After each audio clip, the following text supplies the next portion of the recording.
Hi, Shelly here.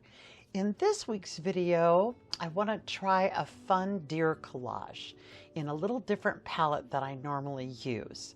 I went through my stash of papers and don't have anything. I have some things that are in the family, but not quite the colors that I want. So my plan is to see if I can make these into something usable that's going to make me happy. So just to show you, I know it's going to be hard to see on here, but here are just some 3 pictures that I got off the internet that I like these colors. So there's this one, and this one. And so that's kind of what the reds I'm going for. I love this dark teal, this kind of grayish teal color, the really dark green, and these reds. And I'm going to start out with a dark green and add some of my dark gray into it. Then in my second blob, I'll do the teal and dark gray. See what that gets me. Next, I'll start working on my teal with a little bit of green and then my reds. I like to use my color chart and experiment until I get the look I'm going for. I'm super excited to start working on my papers to see what I can come up with. I like to work on sheets of wax paper taped together so I can move them around to dry in my space while I work on the next one. I'll add on a base coat first on each of my papers, and then I can really start having some fun. Using a bit of water here to make sure that I can see my pattern and my colors in the background somewhat.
Now I'm going to come in with some various stencils and gel making tools and just play around and see what I can create.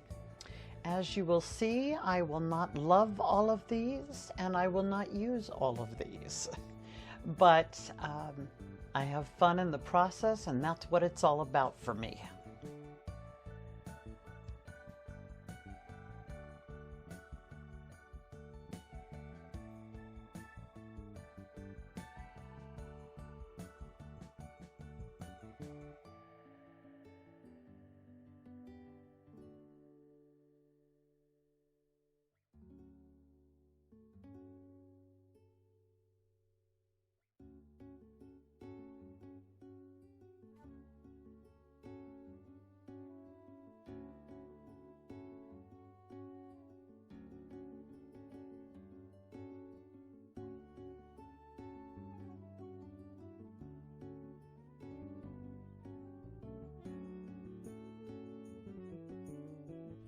While my papers are drying, I'm going to use my Scan and Cut and some regular old contact paper that I buy at Walmart.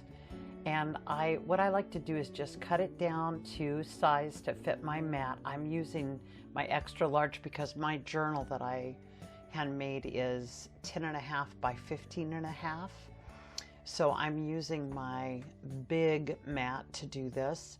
And I also like to use a little bit of masking tape to hold it down because it wants to peel up and get caught in my machine sometimes. So I like to just make sure I have that little bit of extra insurance on there. Now, you do not need a personal cutting machine like a Scan and Cut or a Cricut or any of those things to use contact paper as a mask. You could you could attach this to a piece of printer paper and run it through your printer to get your design on there. You could hand draw your graphic and then cut it out with an X-Acto knife or a pair of scissors. So I think it's very versatile for anybody who wants to use it.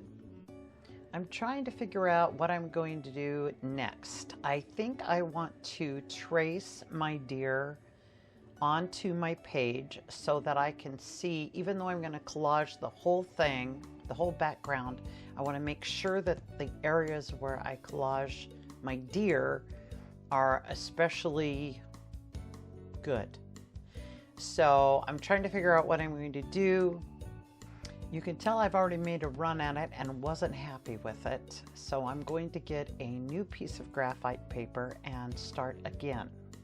This time with a better result. My papers are dry, and for the most part, I'm very pleased with how they turned out.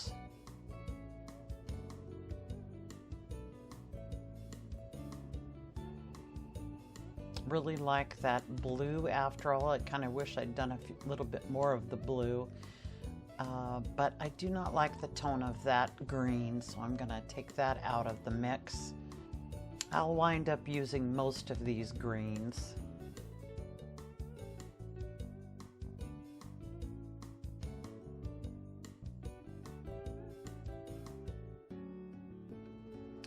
I'm not sure about these two. The one on the left I will wind up loving and using, but the one on the right, no. I just don't like that white.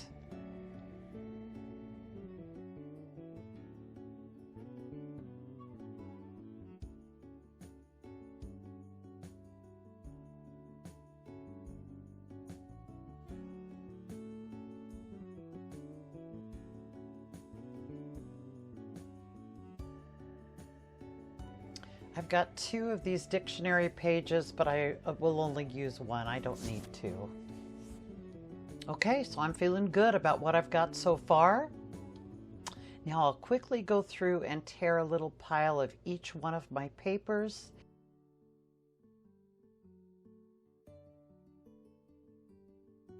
I'm using Mod Podge to do my collaging. I water mine down so I don't have trouble with my pages sticking together after they're dry, and it works well for me.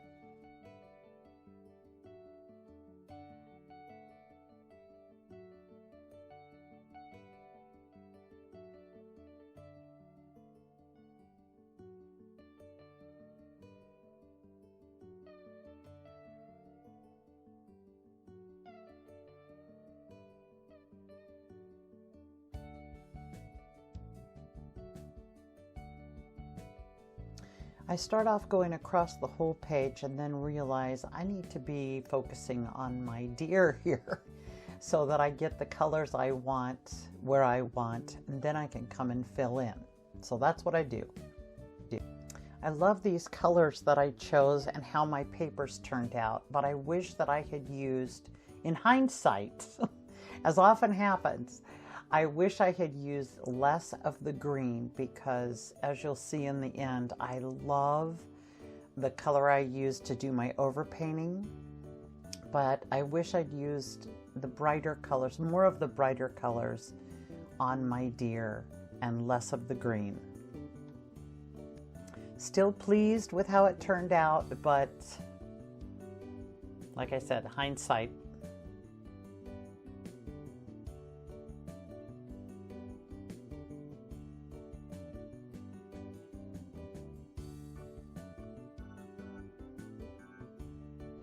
Well, I blew it and forgot to turn on my camera. So you miss seeing me how I put the deer on the page, but I'm showing you here that I just I typically fold over the edge and get it started, and then I can go back and smush it down as I peel away the backing.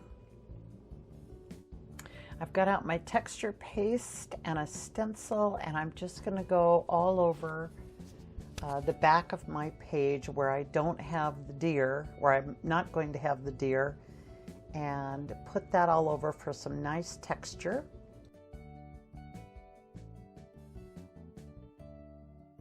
And then I'll clean up a few spots where I got on my deer so that I don't rip up other places when I pull my deer up.